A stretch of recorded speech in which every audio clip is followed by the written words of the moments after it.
voting for. But do you guys know what we all had in common? Not one of us, not a single one of us, looked like we felt good about what we had to do in that booth. We were just doing our duty. Yes, I voted for Hillary Clinton. Of course I did. I voted for her because I liked what she said vastly better than I liked what he said. But to be honest with you, at that point, that shit was like watching Darth Vader do the I Have a Dream speech. Bitch is as hell. She'd already Karate Kid swept Bernie Sanders' legs from underneath him. Boy, it was hard voting for that. But it was the lesser of the evils. I know you were a Clinton supporter, Miss I. I'm sorry for her. But it didn't feel as good as it should have. She was going to be our first woman president. They were going to make coins out of this bitch.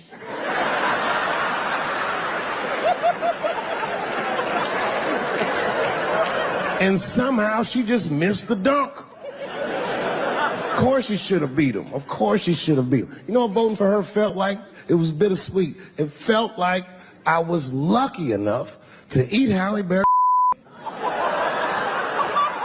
And whilst I was doing so, she fucking farted in my face, man.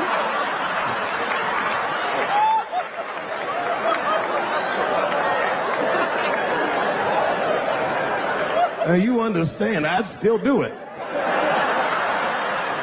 But boy, I wish she didn't fart in this great nation's face. I voted that day, and then that same day I flew to New York City. I had work. That night I was in a comedy club in New York, and I said to an audience almost exactly what I just said to you. And I didn't know that there was a journalist in the room. And this journalist wrote an article. The headline of the article said, Dave Chappelle is an avid. Yeah, I had no idea the paper said that. And you know how I found out? My wife called me from Ohio the next morning in panic. David, what the fuck is going on in New York? I said, I'm being good, but what have you heard?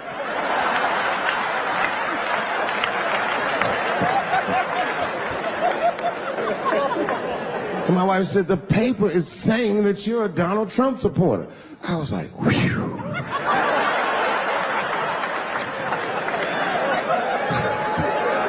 I said, don't worry about that shit, baby.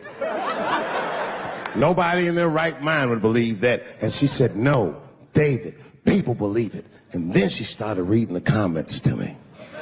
Oh, they were terrible. All these black people call me all kinds of Uncle Toms and shit.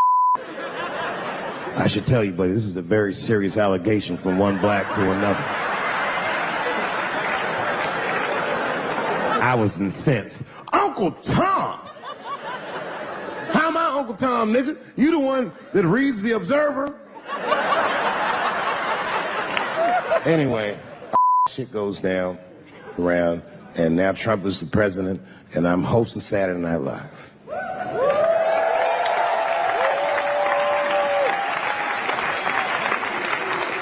And I didn't really prepare my monologue. I just kind of winged it.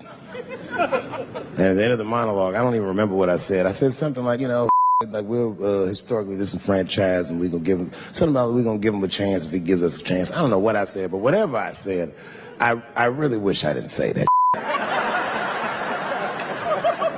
It was not worth the trouble. And now I walk into the barber shop, and all them black people just be looking at me like, yo, Dave, what's up with your boy? Yo, nigga, yo! Not my boy. Because I don't care if you're a Republican or Democrat, if you support him or not, any objective person is going to have to admit that is having a terrible go of it. It really is. We've had presidents before that have done bad jobs, but this is worse than a bad job. It's scary to watch. Holy shit, it's like seeing a crack pipe in your Uber driver's passenger seat. What is wrong with this guy? Yo, he is lunging. I watched Donald Trump in a press conference. The motherfucker had all the media gathered, and this literally asked the media to their face to stop finding shit out. I was like, yo, is bugging. And then, I'm not even making this up, his lips started sweating. His lips. Have you ever seen a motherfucker's lips sweat? What the fuck is wrong with this nigga's lips?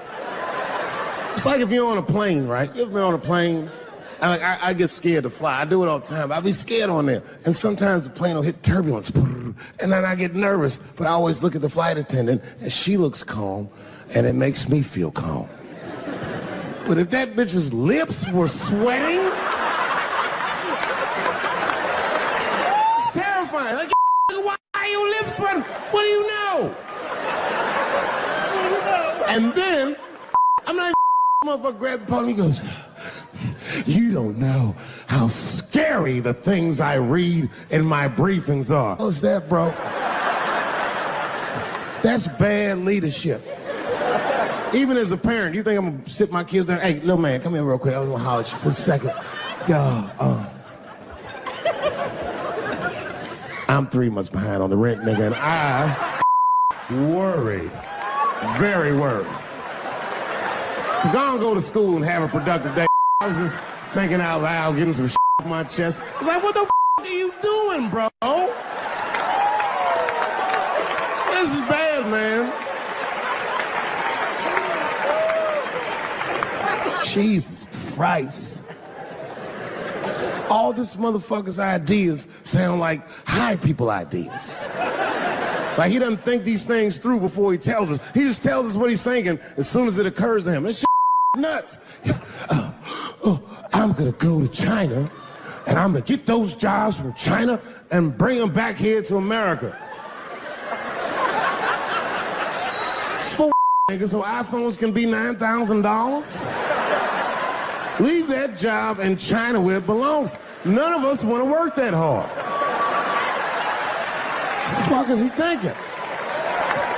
Because I don't want to make them shit. What the fuck are you doing? Stop trying to give us Chinese jobs. I am going to bring back coal. Coal? I'm not even exaggerating. I have never in my life a fucking lump of coal. I honestly don't even know what coal is for. If you're gonna have motherfuckers digging around in the dirt looking for shit, find me some truffle. That's what I'm about. And these truffle prices are getting out of control. If it gets any worse, I'm gonna be back down to regular butter like everybody else. Terrible, terrible job. North Korea with rap battle threats. Fire and fury, like, yo! Yo, what are you doing?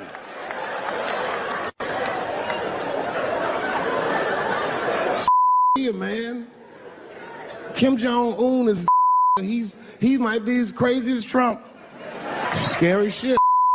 And if you one of them naive motherfuckers that thinks that a war with Korea is going to be easy, then you don't play Call of Duty at 3 a.m. like I do. Because that's when the Koreans play. An 8-year-old Korean kid took out my whole platoon last night.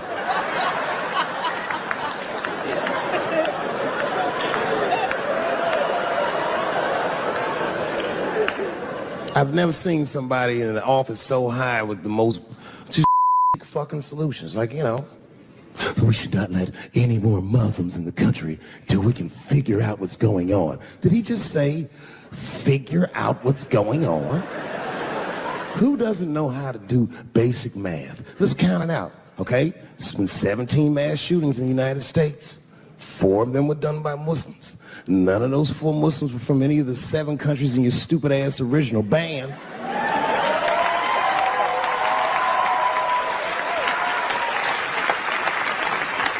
And since he brought it up, the other 13 shootings were done by the Tiki Torch whites.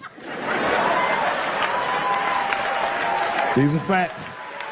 And you don't see me trying to ban white people from the show to keep terrible idea because it's mean and it's racist, and most importantly, it would be catastrophic to my bottom line. If there were no white people here tonight, I might leave this bitch with $1,800. This man needs to realize that we all need each other. And that's why we will never, ever be able to beat China. Because everybody in America is racist, and everybody in China is Chinese. Called it all wrong. And don't believe the media either, because as all shit is happening, the media is trying to make us believe that the extremities amongst us are the norms. We can disagree, that's fine. And most of us are keeping a cool head about this. You know what I mean? Americans generally respect one another's beliefs, even if they don't share those beliefs. I know I do. I respect everybody's beliefs except Amish people. Because they are the only ones that I can say clearly their God is wrong. The speed limit is 75 miles an hour in Ohio, and one lane of traffic is buggy.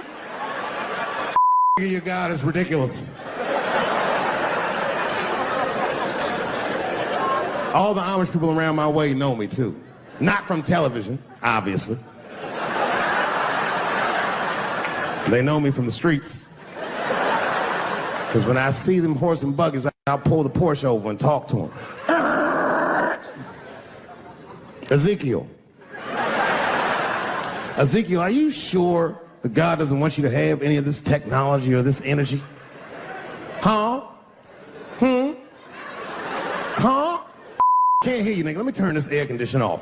What did you say? And them niggas be like, get away from me, ye.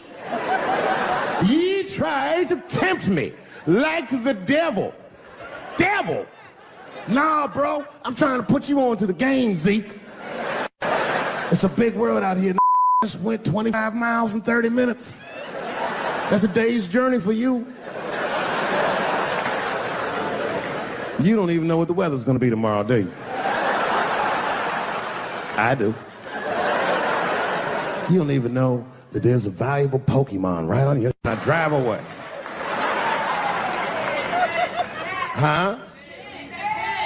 Oh, my vape pen? You want to hit my vape pen? Oh, I'm trying not to get herpes. My bad. I've been playing cat and mouse with herpes for 30 years now, but every night I go to the club, I'll be like, not tonight, herpes.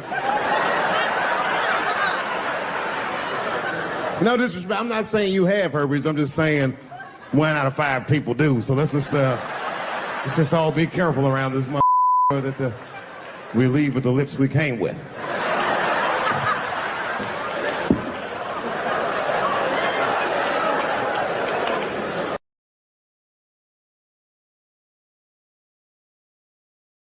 Kennedy Center is proud to present Dave Chappelle with the nation's highest comedic award, the Kennedy Center Mark Twain. Thank you.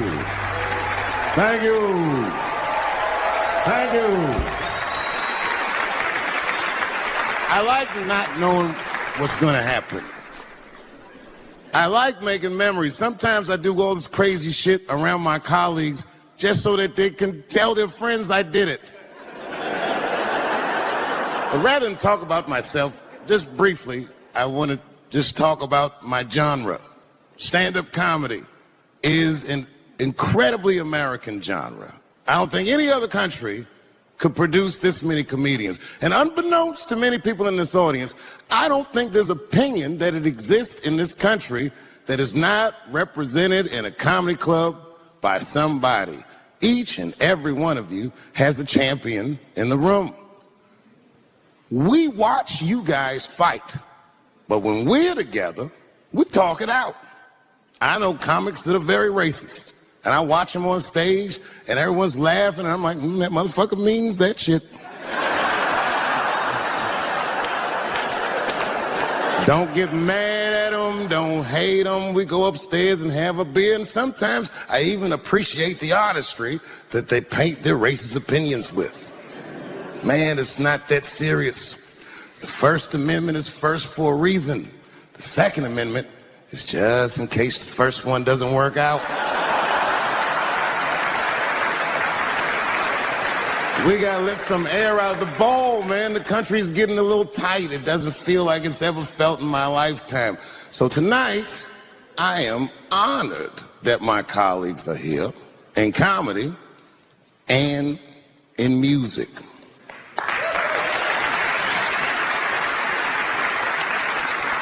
And I want everyone in America right now to look at me. Look at me smoking indoors.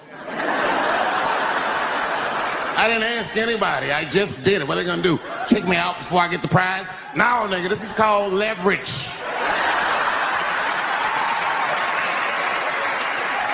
The thing that I liked best about tonight was that I saw so many people from different parts of my life, like friends that I grew up with here in D.C., friends of mine from Ohio then and now, friends of mine from comedy clubs, all the fucking musicians that blew my mind. You guys have no idea how you inspire me. I want to give a special shout out to my OG, Tony Woods. Miles Davis has a quote. It's one of my favorite. Miles Davis said so much cool shit, but one of the things he said I always loved, he said, it took me years to learn how to play like myself. You know, he would watch other musicians and he would try to play like Dizzy or Bird, or all the guys who were great. Tony Woods was my Dizzy and Bird. If I was a Miles, I was trying to play like you. You were the first person I ever saw do it absolutely right. You were fearless and you told the truth. There's something so true about this genre, when done correctly, that I will fight anybody that gets a true practitioner of this art form's way, because I know you're wrong. This is the truth, and you are obstructing it. I'm not talking about the content, I'm talking about the art form. Do you understand? Do we have an agreement? And what I really wanted to say tonight, and I'm glad I get the platform to do it, I'm gay. I am gay, and I can't wait to see what this does for my career, being gay like this. So many special shout-outs. One of the main architects of the comeback of the century, my brother and my mentor, the mighty Stan Lathan. I never dreamed that I would be able to work with someone as great as you. These last 5 specials, straight fire. I wouldn't want to do another special with anybody else but you. So eat your motherfucking vegetables and live as long as you can, because we doing a few more of these bitches. Neil Brennan, your speech made me cry, because it reminded me of all those hard days of work and all that money I never got for it. The other real special shout out I gotta make, because none of this would have been possible on any level without this person, is my mother. Mom. My mother. Mom. You have no idea what I put this woman through. If you had just given birth to me, that would have been more than enough. But the fact that she raised me and raised me well, we had a real oral tradition in our house. I knew the word griot when I was a little boy. A griot was a person in Africa who's charged with keeping the stories of the village. Everyone would tell a griot the stories, and they would remember them all so that they could tell future generations. And when they got old, they'd tell them to someone else. And they say in Africa, when a griot dies, it's like a library was burnt down. And my mother used to tell me, before I ever thought about doing comedy, she said, you should be a griot. And she'd fill me with every story of black life. You know, she's educated in African-American studies, and she would let me understand the context that I was being raised in. That I'm being raised in a hostile environment that I have to tame. By the time I was 14 years old, I was in nightclubs, mastering an adult world. It was terrifying. The crack epidemic was going on, and my mother would hear gunshots outside and be scared to death. Maybe it's my son. But early in my career, if you remember, Mom, you used to sit in the club with me. She'd do a full day of work. You'd be back there falling asleep, just waiting for me to go on. She would watch my show every night. Do you know how long that car ride is home?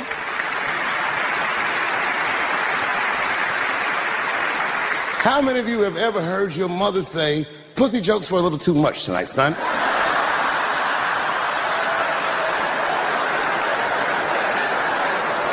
I was a soft kid.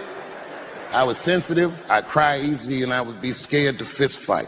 And my mother used to tell me this thing, I don't even know if you remember, but you said this to me more than once. You said, son, sometimes you have to be a lion so you can be the lamb you really are. I talk this shit like a lion. I'm not afraid of any of you. When it comes word to word, I will gab with the best of them, just so I can chill and be me. And that's why I love my art form, because I understand every practitioner of it. Whether I agree with them or not, I know where they're coming from. They want to be heard. They got something to say. There's something they notice. They just want to be understood. Love this genre. It saved my life. So tonight, Mom, I would like to honor you in a very special way that I cannot do on my own. But because now I'm a man with great and influential friends, I'd like to ask my man Thundercat to come out on the stage. Thundercat. I'm a girl now, nigger, and you must treat me as such. Call me a girl, nigger. It's annoying as fuck. No. Go back tonight after the show. Watch every special I did on Netflix. Listen to everything I ever said about that community. I'll go through them. I said, how much do I have to participate in your self-image? I said, you shouldn't discuss this in front of black people. I said, I know niggas in Brooklyn that wear high heels just to feel safe. I asked you, why is it easier for Bruce Jenner to change his gender than it is for Cassius Clay to change his name? If you listen to what I'm saying, I'm not even talking about them, I'm talking about us, and they don't listen. It's very annoying. And they've canceled people that are more powerful than me. They canceled J.K. Rowling. My God, J.K. Rowling wrote all the Harry Potter books by herself. She sold so many books, the Bible worries about her. And they canceled her because she said in an interview, and this is not exactly what she said, but effectually, she said gender was a fact. And then the trans community got mad as shit. They started calling her a TERF. I didn't even know what the fuck that was. But I know that trans people make up words to win arguments. So I looked it up. TERF is an acronym. It stands for Trans Exclusionary Radical Feminists. This is a real thing. This is a group of women that hate transgender. They don't hate transgender women, but they look at trans women the way we blacks might look at blackface. It offends them. Like, ooh, this bitch is doing an impression of me.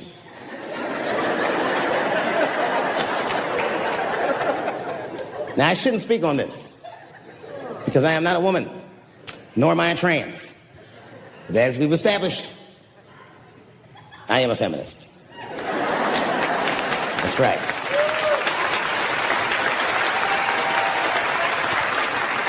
I'm Team TERF. I agree, man. Gender is a fact. You have to look at it from a woman's perspective. Look at it like this. Caitlyn Jenner, whom I've met, wonderful person. Caitlyn Jenner was voted Woman of the Year. Her first year as a woman. Ain't that something? Beat every bitch in Detroit. She's better than all of you. Never even had a period. Ain't that something? Oh, I'd be mad as shit if I was a woman. I'd be mad if I was me. If I was in a BET Awards sitting there and they're like, and the winner for Nigger of the Year, Eminem, my man.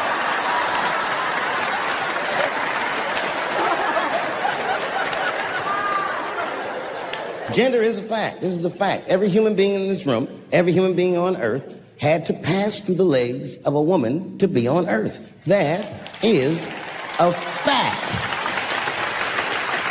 Now, I am not saying that to say that trans women aren't women. I am just saying that those pussies that they got, you know what I mean?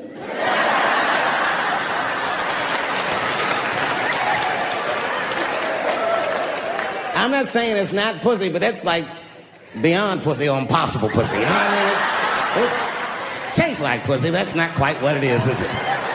It's not blood, that's beet juice.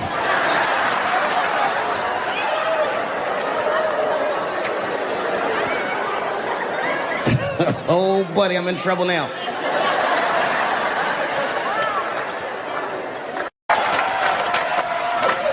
I do it all the time. It's the next best thing.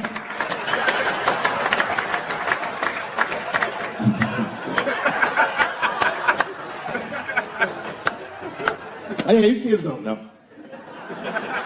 Your generation is just determined to be angry, mad. Everybody's mad. Back when we were growing up, only black people were mad. Now, everybody's just trying to get in on the act. I try to think to myself, when did everyone get mad? And then I realized this happened before we were born. This is a long way to go, but probably started in the Second World War. Think about it. All these black men, millions of black men, leave the United States for the first time, go over to Europe with America's armed forces and fight the Nazis and make more money fighting Nazis than they ever dreamed they would make in the United States. And a lot of those men, while they were in Europe, just to be real, not to be crass, a lot of them probably got their dick sucked by white women. I'm sorry, ladies and gentlemen, this was World War II Europe, and these were desperate times, and penises were being sucked for shoelaces and chocolate and very frivolous things. And it's very hard to come back to America and sit on the back of the bus after you've been in the south of France getting your dick sucked for a Crunch Bar or some crazy shit like that. That's a life-changing experience. And while that was happening in Europe, here in America, for the first time, women entered the workforce en masse by the millions. All the men were gone. Someone had to run the factory. The ladies didn't. That's right. This was the first generation of American women to have independent income en masse. And when the men came back, the women weren't the same. American women had grown. They were uttering phrases that no woman on earth had ever spoken before. Things like no and shut the fuck up and I don't feel like it.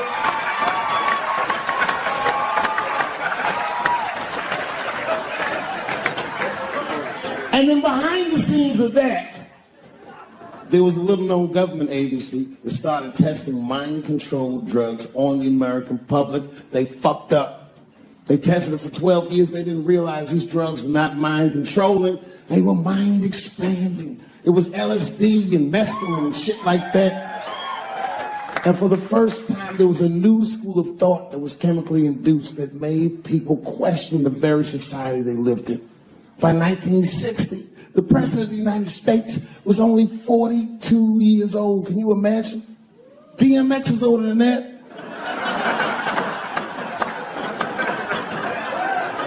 And he was going to usher in a new era of peace. He was going to avoid the Cold War. He was going to end segregation. And they blew his fucking brains out in front of everyone in Dallas. This country was never the same. There were 7 more major assassinations in the 60s. Anyone that stood up and said anything was shot down the streets like a fucking dog. Kennedy, King, X, Evers, on and on. You didn't even have to be famous. You could be a college student at Kent State or Mississippi protesting the Vietnam War, and they shot them too. The 70s were a wild era. And while all this was going on, Bill Cosby raped 54 people. Holy shit, that's a lot of rapes, man. This guy's putting up real numbers. He's like the Steph Curry of rape. Man, that's a lot of rapes. 54. He had raped 30 less people. That's still 24 rapes. Don't forget, each one of these rapes has 8 hours of sleep in it. Ladies and gentlemen, that's over 400 hours of rape. It only takes 65 hours to get a pilot's license. If rapes were aircrafts, this nigga's Top Gun for sure.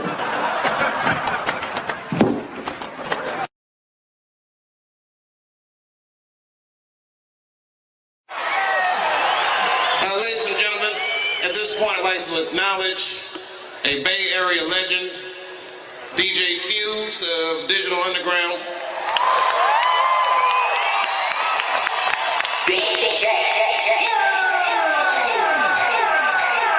As part of my affirmative action plan, I'm trying to give white DJs a chance.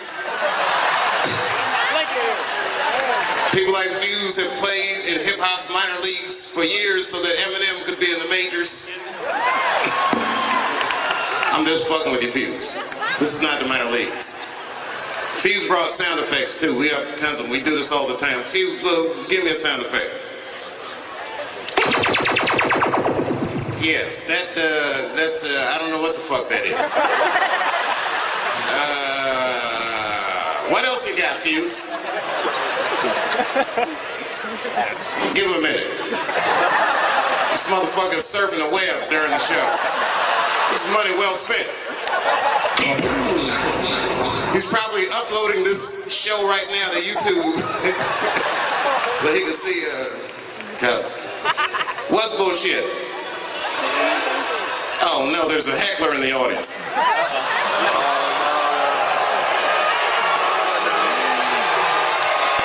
Ladies and gentlemen, please be calm.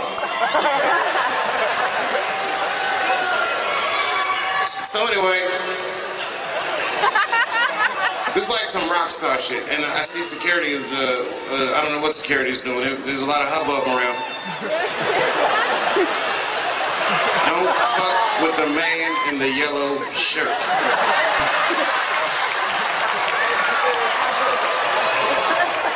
What's up, security? One of them was wearing shorts that's very intimidating. Should throw some karate slippers on, that'll show him. Do you know who you're fucking with?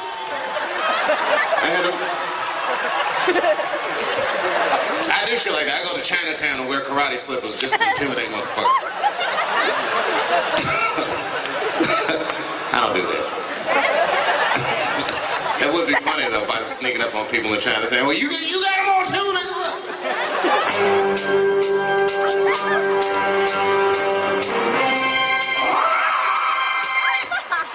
Of course, we all remember that's the theme to Enter the Dragon. Don't drive through Chinatown and blast that on your stereo. They'll think you're racist. Hey man, I'm just a movie buff. I kid the Chinese because I was recently in China, not Chinatown. I was actually in China searching for investments. Dave Chappelle is trying to diversify his career because I learned how flimsy shit can be. And I did make an investment. I bought a house just outside of Shanghai, ladies and gentlemen, $450,000 American dollars. It is a 18-room mansion. Thank you. It's made entirely out of Legos. Everyone just relax. It's Chinese building material. Live in a house of poisonous toys. As a matter of fact, I got the building parts from a Chinese toy store. It's communist. It's called Toys to All of Us. All right, I made that part up. But when I was in China, I had a chance to see the Great Wall, and I know that there are a lot of Chinese American audience members, and I want to say congratulations to you. It's a fucking phenomenal wall. It's probably the greatest wall I have ever seen. It's amazing. I didn't know that Chinese people in ancient China had Mexicans. Ladies and gentlemen, yes, I did just say that. But don't misunderstand me. Because I would never take that accomplishment away from the Chinese. I know the Chinese built the Great Wall of China to keep Mexicans out of China, which is a very advanced idea that America didn't think to do till 2003. I wonder how that wall is coming. Okay, I say things like this, but you guys understand I'm joking. Which is a good thing. And one time that I was doing a show, this is some real Bay Area shit. I was doing a show, and there was a couple in the audience. The wife was obviously Asian. And the husband, his lineage was more mysterious. He could have been Mexico, or maybe he was from Bangladesh. I didn't know what to say. Now, I'm a tactful person sometimes, but in this particular instance, I wasn't tactful. I actually asked him. I said, so hey, where are you guys from anyway? And the wife was offended. Maybe rightfully so. She looks at me and she goes, well, I am from Berkeley. If you are asking my ethnicity, I am Chinese. And the husband says, he's like, I'm Mexican, bro. Okay, and then I'm just joking around. Now, it's not the best joke, because all I can think of in a second, I said, oh, I said, man, you guys are going to give birth to the hardest working baby that's ever lived. Like, obviously I'm joking. That's obviously a joke, right? Everybody knows that babies don't work in America. Folks, I'm just trying these jokes out. I'm writing the jokes for the Republican Party. I'm just joking around again. I'm not even political. Oh my God. So I don't know if you guys heard about it. I had a little nasty spill in a show in Miami a couple weeks ago. Yeah, it was terrible. Fucking terrible. And I was heckled by all Native Americans. And the people were camera phoning me, so I had like a Kramer moment. It was really fucked up. Yeah, if such thing was possible for a black comedian, that actually happened to me. I had a Kramer moment. And I have mixed feelings about what happened to Kramer. I don't want to bring that up again because, you know, I'm a black dude. So obviously I was fucking furious when Kramer said what he said. But I'm also a comedian. The comedian in me was just like, phew, this nigga's having a tough set. Hang in there, Kramer. Don't let him break you. You know, I can relate to that. Everyone has a bad show. I had one a couple weeks ago. It's just part of my business. We all have bad shows. But rarely do you have a show that's so bad that you have to meet with Jesse Jackson within a week afterwards. That's a really bad show. It's the worst show since Siegfried and Roy got mauled by their own tiger. And in a way, isn't that why we all go to the tiger show? You don't go thinking the guy's going to be safe with tigers. You go thinking in the back of your mind, this motherfucker might get bit. And I'd like to see that for $35. Very rarely do you see a hilarious tiger maul. Of course, in one career, you might see one person get mauled by a tiger and be able to make a joke about that, which it isn't funny. My lifetime, there's been two. There was one at the zoo in San Francisco. Which is why San Francisco is such a weird city. This is the only city that a person will get mauled by a tiger at the zoo, which is fucking horrific. And the entire city blames the victim.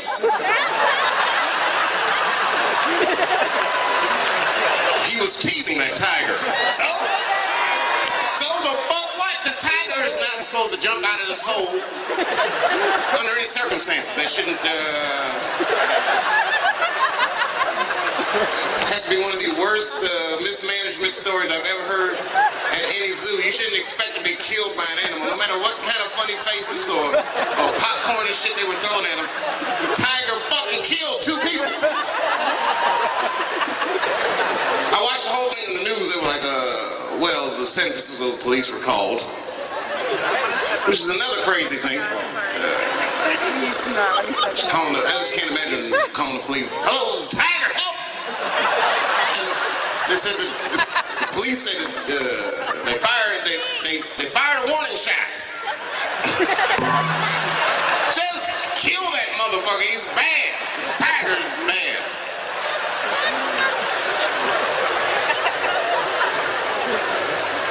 This tiger's not rehearsing.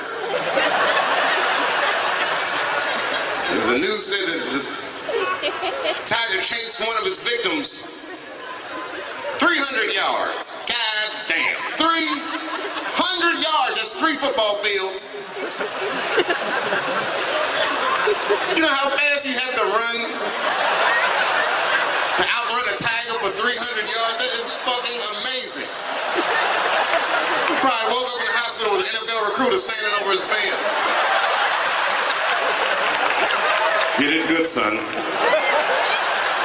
Damn good. I know this is a bad time, but I'm with the Cincinnati Bengals. And you have the right stuff. That's what he wants to hear.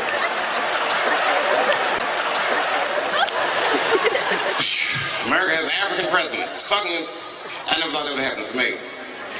And they captured Osama bin Laden. So we can all just, it's over. Everything's back to normal. He's gone. So I'll just act like none of that shit ever happened. Not only did they capture Osama bin Laden, they shot him dead and threw that motherfucker in the bottom of the sea like Megatron. Like they left room for a sequel. Maybe Osama will come back. I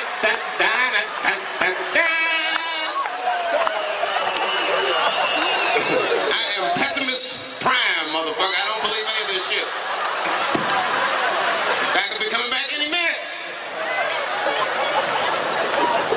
Nobody, I need some proof.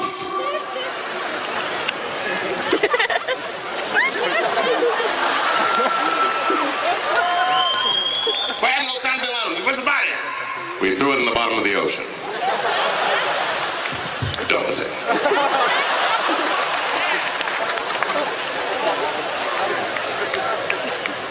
What a shitty hiding place he had. He had an apartment in Kabul. All this time we were looking in caves. Turns out he had a 3-bedroom. We busted in on that motherfucker. He was cooking eggs. America breathes. He was looking out the window. He wasn't even thinking about the World Trade Center. He was just thinking about how wild life can be and just moving on with his life. Yes. Motherfucking Facebook page was still open. What a wild life it's been.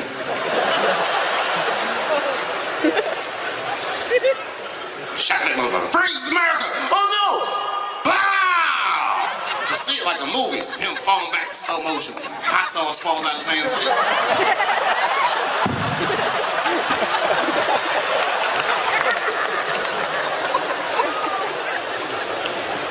Take him to the bottom of the ocean. It's a fucking weird world. It's a weird world we live in. And the president's black.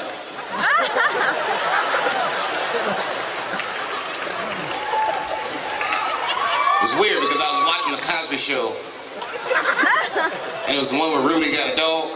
And then I realized I was watching CNN and it was Barack and not Rudy at all. I rarely come out, but tonight I came out because one time I did this show, this very show, and they gave me a birthday cake on the stage. I'm not really into birthdays, but man, it was one of the nicest things, and I really appreciated it, and I didn't forget it, and I get to work with dudes like Chris Tucker and Kat that I never get to see.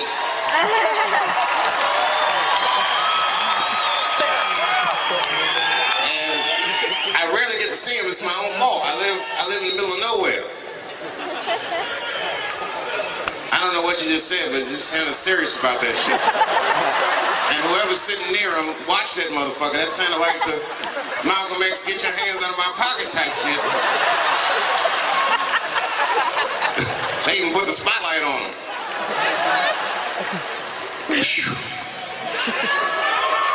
Alaikum salam to the Muslims, Ramadan Mubarak to the Muslims. I didn't know there were so many Muslims here. Everyone relax.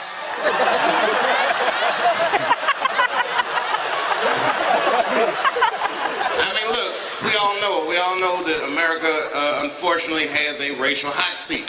And right now, that hot seat happens to be occupied by, unfortunately, Arabs and I dare say Mexicans.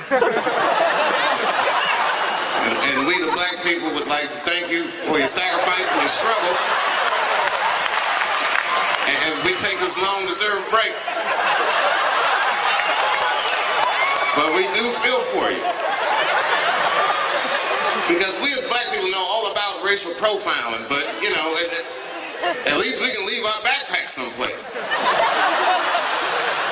If you're Arab and leave your backpack somewhere, they will send a robot to blow your shit up. That's fucking amazing. It's a whole new level. And Latinos, oh my God, the stuff they're doing, I'm so sorry to hear about it, everybody. It's not even easy for white people anymore. That's when you know that this motherfucker's imploding. Like, you know, now that I live in the country, it's like I actually know poor white people, like farmers and shit. Just like they come around,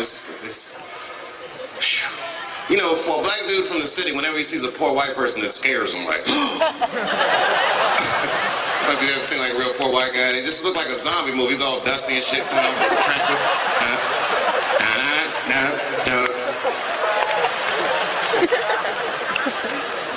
We're all in it together. Told you I don't have shit to talk about. Working up for the finale.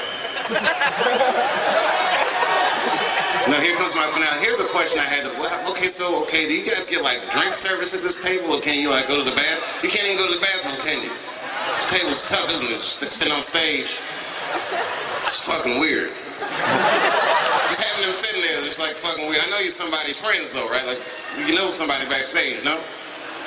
My wife don't even have a good seat. What the fuck is wrong with this place? My wife is somewhere out there. These motherfuckers are sitting right up on the stage.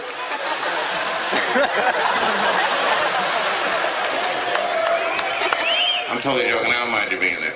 It does make me a little nervous, but I'm assuming that someone with the yellow shirt patted you down. Lost some karate slippers on him.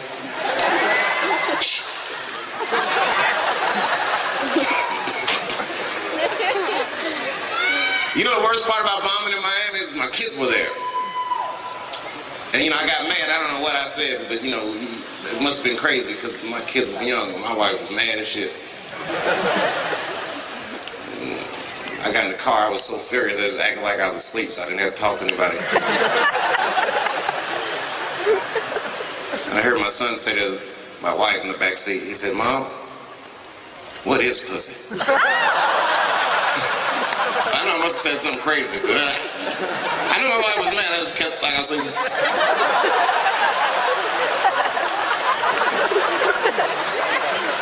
She said, "Son, pussy is what keeps this family together." Drove off into the night. I love you, San Jose. I thank you. It's good to see you again.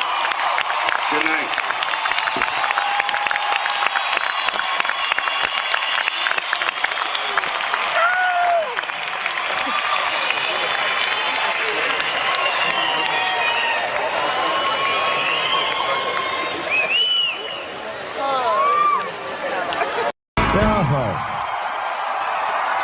Thank you.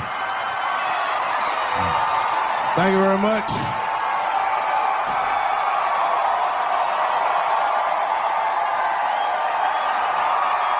Thank you. What's going on? Good to see everybody out here tonight. Thank you. Hey, have a seat. Everybody be comfortable and relax. Oh my gosh, good to be back in Austin, Texas. It's good to know that plaid is back in. Most of the dudes I meet around these parts are dressed like a dyke in New York, so I'm glad to see that.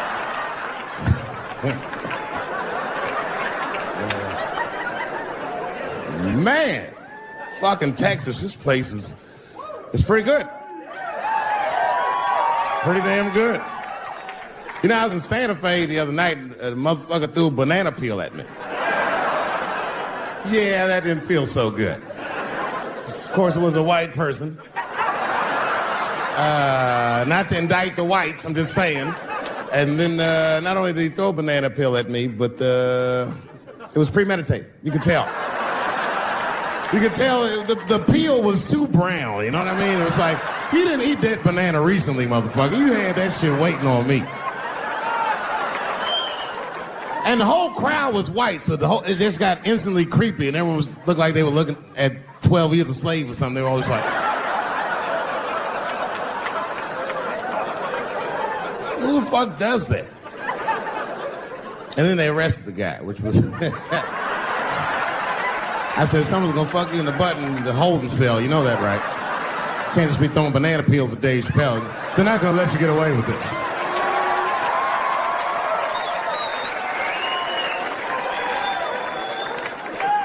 And the press called me up like, do you have a statement? A statement? For a fucking banana peel? No! I don't have anything to say.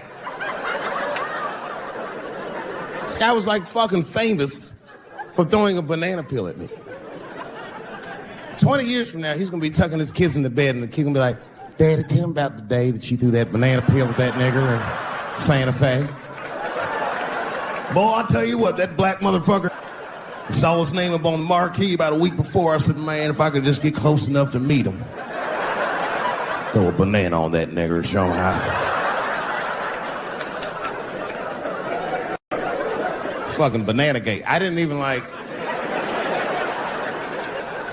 to press charges. You know, this has happened to me before. No, sir, it's not a banana. I live in Ohio, right? So this like a few winters ago. Oh, I didn't know you would ever clap for that. Well, all right. That's the first time that shit's ever happened. Ohio! Anyway, I live amongst the whites. Small town in Ohio. And it was wintertime, and it had snowed recently, so there were huge snow drifts on the street. I was walking with my sister. Now, my sister was dressed in all Muslim garb, as were her children. And I was dressed as Dave Chappelle. And we were walking and just talking about something, and a car sped around the corner, and the window came down, and somebody threw a snowball and hit me right in my shoulder. I didn't know what was going on. Why was this happening? Because I'm black, because she's Muslim, because I'm Dave Chappelle. I couldn't tell. But again, I knew it was premeditated. Because who the fuck has a snowball in a warm car? Way through, lady. Because he went around the corner and got stopped at the red light. He was caught in the traffic. So then I ran out into the street and I just tapped on his window. Hey, my man, can I just talk to you guys for a second? Come on out for a second. I just want to talk to you. There's 4 young white dudes in the car. They were like, just chill, bro. I said, relax. I just want to talk. Now, this is an old black trick. Really, I didn't want to talk. I was going to fuck them up. So, if you're ever caught in traffic and a black guy starts saying he just want to talk to you, don't open the door, nigga. And even if he's me, smiling at you. And they were like, chill, bro, just chill. And then the one guy in the back seat, I don't know what, he was just cockier than his friends. He was like, fuck it, man. I'll get out the car. And I started yanking on his door. Let me help you, motherfucker. Let me just help you out. And I didn't notice his window was down. And he threw a snowball and shit me right in my chest. Pow. He said, fuck you, you fucking nigger. And then the light turned green and they sped off. And I smiled from ear to ear. And I looked at my sister and she said, I got the plates. And I was happy as shit because throwing a snowball at a motherfucker is a misdemeanor assault. But if you call me and me and my sister start dancing, we gonna send this motherfucker to jail. Now, I didn't notice it, but while I was yelling at him, a crowd of all white people had formed because it was an all white town. And I was like, uh-oh, I thought I was gonna get jumped. And one of them white guys stepped down and was like, I didn't like that at all. This is not what this town represents. I don't want this goddamn stuff in my vicinity. And another white guy was like, yeah, I didn't like it either. And then an old white guy stepped out of the crowd and said, young man, if you're going to fill out a police report, I would like to come with you and do the same. I said, you guys would do that for me? And the whole crowd said, hooray! I said, come on, y'all. I look like Malcolm X going to see Brother Johnson with a trail of white people.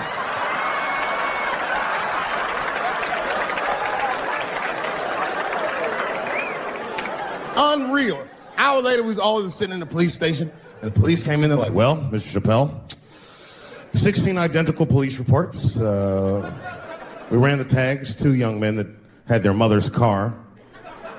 We have all 4 suspects in holding. Your mother is here. It's up to you. Whatever you want to do. If you want to press charges, we'll move forward. Sorry about that, officer. I'm a little flustered. I've never been in a position where I could decide the fate of white children before, but it's weighing heavy on me, sir. And I really can't decide. And I saw a lady pacing back and forth in the hallway, and I said, is that? He goes, yes, that's their mother. Well, can I speak to her before I make a decision? And when the mom came in, she saw it was me. She busts out crying. Oh, God, oh, no, I don't want him to go to jail. I am so sorry. I didn't raise him to do this. We love your comedy. We love you at the house. I said, miss, please, just, all right, look, I don't necessarily want your son to go to jail either. But what he did was pretty fucked up. So, is there something we can do short of jail just to let him know that he's wrong? She goes, oh, I don't know. What did you have in mind? Miss, I've never been in this position before. Oh, you know what we could do? I don't know if I'm asking too much, but maybe if you could just suck my dick a little bit. Just a little bit. I'm not going to finish. I just want you to do it enough so that I can tell him you did it. I'm kidding. I wouldn't do that to anybody's mother. Maybe my kid's mom, but that's it.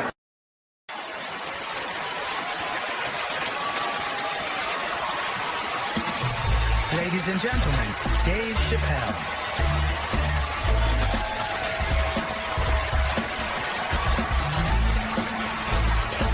Thank you. Oh, boy, I'm very nervous. No pressure. During the Civil Rights Movement, I can't read what's on the teleprompter. Some about black America and white America. There's black Americans and there's white Americans. We're all one America. So if you don't mind, this is not live, is it? I imagine whatever I say, you could just edit it out. Let's try it a few ways. Lou, are you in the booth? I am. All right, good. You know what, Lou? Let's just play around with it and see if we can get it right, get this clip package on, and then let me go home. All right? You got it. All right. Ready? All right. Count me in. 5, 4, 3, 2, 1. Wu-Tang. I'm just with you, Lou. Let's do it again. We're going to do it again. We'll get it right. Here we go, Dave.